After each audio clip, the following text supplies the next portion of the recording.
Bonjour et bienvenue. Je vais vous faire un petit tour du potager pour vous montrer comment j'essaye d'utiliser les plantes compagnes pour apporter de la fertilité au jardin.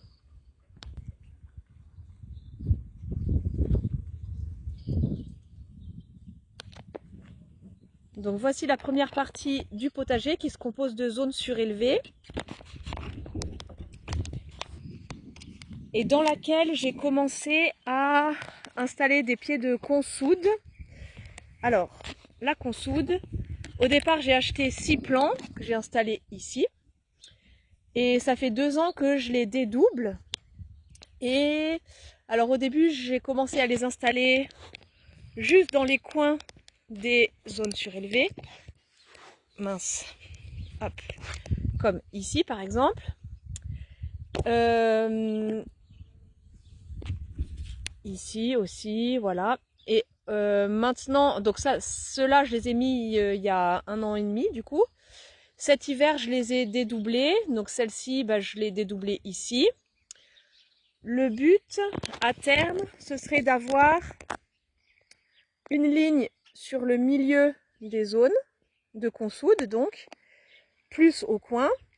Et là, vous voyez que j'ai mis des petits bâtons pour séparer, en gros, faire des plus ou moins carrés qui me servent à délimiter les cultures. Bon, pour l'instant, ça marche pas super bien parce que quand j'implante quelque chose, tout ne prend pas. Donc, par exemple, cette zone-là qui était censée, ce carré-là, tchoc, qui était censé être un carré de salade, il y avait que la moitié remplie de salade et l'autre moitié, j'avais comblé par des poireaux que j'ai commencé à récolter.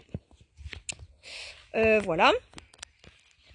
Et donc, je disais une ligne de consoude plus le long des bordures, en gros pour délimiter les carrés. Voilà, donc ça c'est en gros mon objectif. Sachant que j'utilise aussi les autres matières végétales que j'ai à disposition. Par exemple, là, ce chou-là, j'ai récolté les feuilles. Bon, celui-là, je le laisse monter en graines pour récupérer les graines. Mais celui-ci, donc j'avais récupéré les feuilles, mais je laisse toujours les tiges. Comme ça, au bout d'un moment, ça monte en graines. Et puis, voilà, tout ça, au bout d'un moment, je le coupe. J'en garde un pour récupérer les graines. Et les autres, je coupe et je mets sur le sol. Voilà. Donc, sachant que dans ces zones surélevées, au départ, on avait commencé à me couvrir avec la paille qui nous restait de la maison.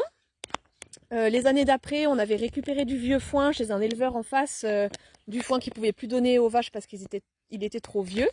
Donc on avait couvert, sauf que les râteaux-pieds ont adoré ça et ils ont dévoré, allez on va dire, entre les 3/4 et les 9/10 des légumes que je mettais, notamment les choux, les blettes, etc.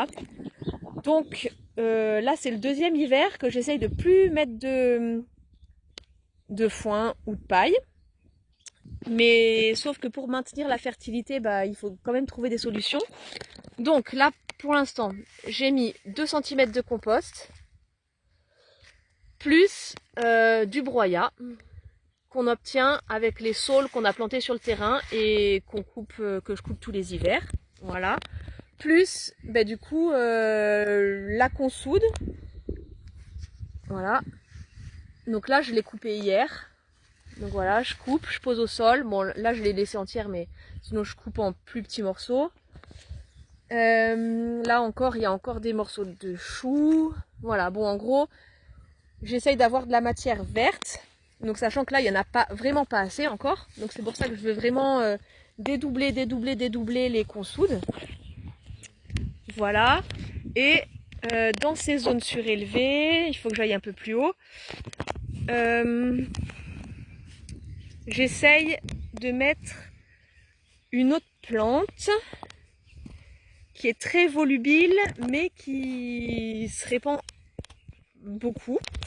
Donc j'essaye de voir s'il y a plus de bénéfices que de risques en fait. Voilà, donc là c'est la mélisse. Bon, là en l'occurrence je l'ai coupée hier donc on voit plus grand chose. Mais bon, elle était haute comme ça à peu près. Elle faisait plus de 25 cm. Ah, je sais pas si vous l'avez vu, il y avait un gros lézard vert, il est allé se cacher sous les salades. Donc la mélisse, bah, ça produit vraiment beaucoup de matière végétale. Par contre, bah, ça a tendance à se répandre. Donc là, au départ, j'avais mis l'hiver dernier, donc il y a 1 an et demi, j'avais mis un pied qui tenait comme ça. Bon bah là, ça a doublé en 1 an et demi, quoi. Donc là, il faudrait que je vienne, que je coupe ici, que j'enlève toutes ces racines-là, que je les mette ailleurs. Sinon, bah, ça va coloniser toute la planche de culture en gros. Donc voilà, là j'en avais mis sur les bords. J'en ai mis par là aussi. Voilà, tout ça encore c'est de la mélisse. Voilà, il en reste que j'avais pas coupé. Voilà. Et donc je coupe et je pose au sol. Et puis bah voilà, ça fait de la verdure qui va fournir de l'azote au sol. Donc voilà pour les zones surélevées. Et sur les zones à plat, qui nous servaient à faire tourner les pommes de terre, bah je mène une autre expérimentation. Donc sur les bords, ici donc, qui sont délimités par des troncs qu'on a récupérés qui étaient tombés par terre, j'ai mis du Buddleia. Donc à partir de un Buddleia qu'on a sur le terrain, j'ai fait plein de boutures. De la sauge, pareil, que je fais, j'ai acheté un plant et depuis je fais des boutures. Romarin, ici, pareil, à partir de boutures. Et de temps en temps, il doit y avoir de la consoude. Voilà, ici, il y en a une. Alors, ces zones-là, je ne les ai pas encore coupées, il faut que je m'en occupe. Donc, voilà. Donc, sur tout le tour, j'ai du Buddleia, de la sauge, de la consoude, quelques pieds de romarin. À un endroit, bah voilà, ici, il y a de la mélisse aussi. Donc, voilà, elle était aussi haute que ça, celle qui était dans les buttes surélevées. Donc, qui ont pour but à la fois de produire de la matière végétale. Donc là, par exemple, je vais pouvoir couper. Donc la sauge, je la coupe à peu près 5 fois dans l'année, je pense, quelque chose comme ça. Donc je coupe et puis après, je pose sur les zones qui vont accueillir les cultures pour faire de la verdure, de l'azote. Et en même temps, bah, la sauge, ça a quand même la réputation d'avoir des racines très denses qui empêchent l'herbe de se répandre trop. Donc comme juste à côté, bah, c'est de l'herbe, donc là ça a été tondu il y a 2 jours, mais bah, qui envahit assez facilement les zones de culture. Donc c'est assez pénible à désherber. Donc bah, voilà, j'ai mis ces plantes là. Et que dire de plus? Donc le Buddleia, je vais le tailler plutôt qu'une seule fois dans l'année, en fin d'année. Et ça va faire plutôt de la matière carbonée. Et là, donc l'expérience que je mène à partir de cette année, c'est la première fois, donc j'ai délimité des chemins de 50 cm et des zones de culture de 120. Et donc tout le long de la zone, ça se répète. Donc à l'intérieur des chemins, j'ai mis encore de la consoude, de la menthe, plusieurs variétés de menthe d'ailleurs, puisque c'est pareil, je suis partie de 4 pieds que j'ai achetés, puis après je fais des boutures. Encore de la menthe, de la consoude. Bon, en gros, et j'ai mis de la sauge aussi, mais là, a priori, elle n'est pas trop partie à cet endroit-là. Voilà. Et après, les zones de culture, bah, je plante mes légumes. Là, en l'occurrence, ce sont des petits pois. Et de là, l'autre côté du chemin, bah donc, enfin l'autre chemin, de l'autre côté de la zone de culture, bah, il y a de nouveau des consoudes. Là, il y a de la mélisse aussi. Ici, tchoc, la sauge, etc. Donc le but étant d'avoir assez de matière verte à couper pour enrichir le sol et le couvrir en même temps. Donc là, comme c'est le début, c'est la première année, là le sol il est couvert de fougères que j'utilise comme litière pour les poules et les chèvres. Donc quand j'enlève la litière, bah, je viens la poser au potager. Donc là, ça a couvert le sol cet hiver.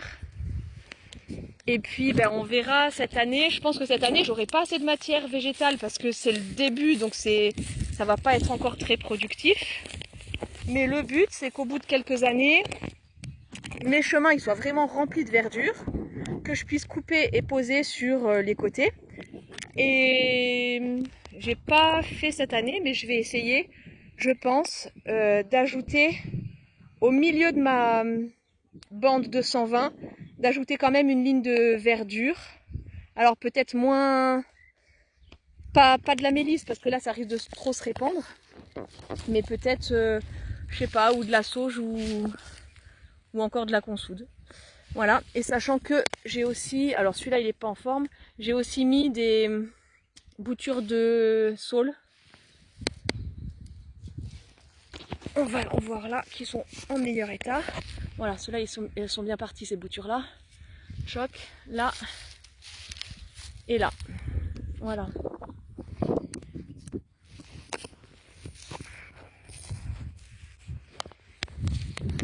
Donc voilà, ça c'est donc l'expérimentation de cette année.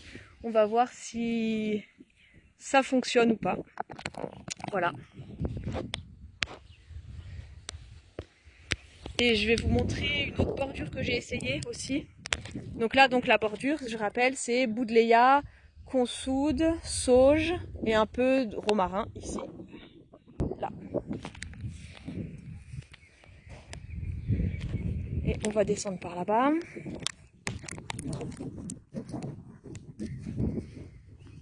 Donc là, c'est les zones surélevées avec des arbres qui ont poussé tout seuls.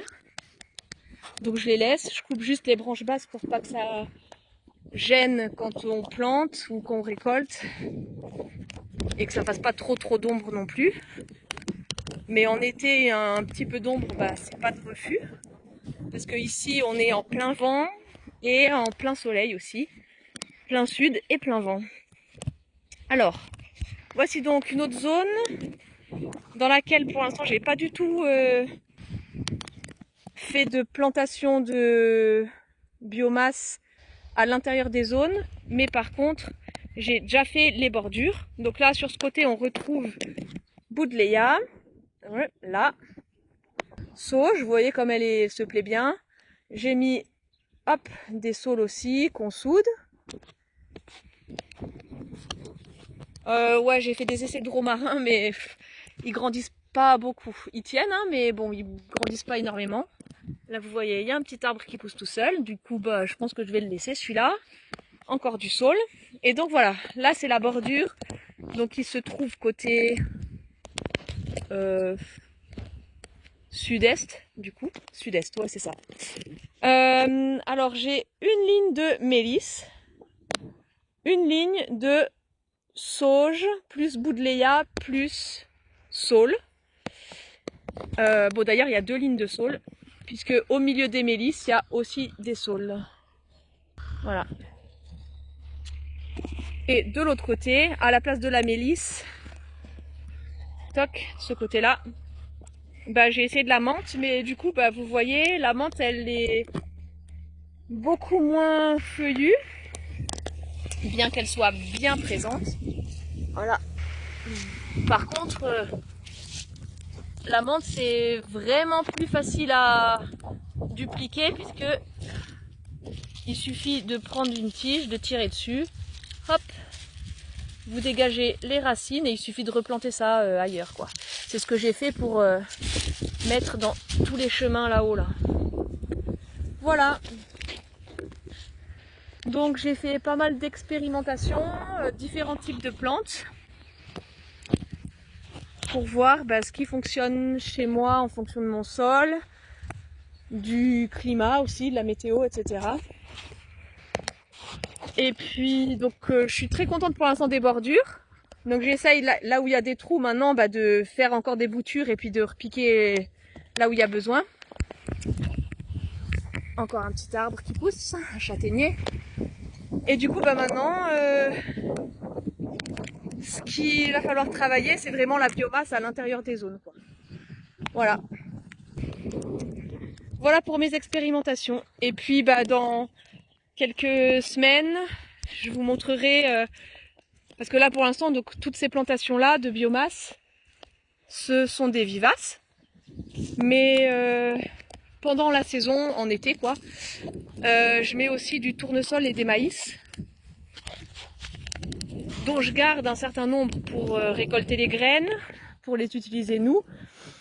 Et les autres, je les coupe pour les poser au sol et faire de la biomasse. Là on voit encore, ici, il y a encore des tiges de tournesol géant que j'ai pas coupé, je les avais juste posées comme ça. Mais bon, je m'aperçois que c'est plus efficace de les couper en petits morceaux. Et donc là, il y a des petits pois qui commencent à pousser. Et des salades qui se sont semées toutes seules.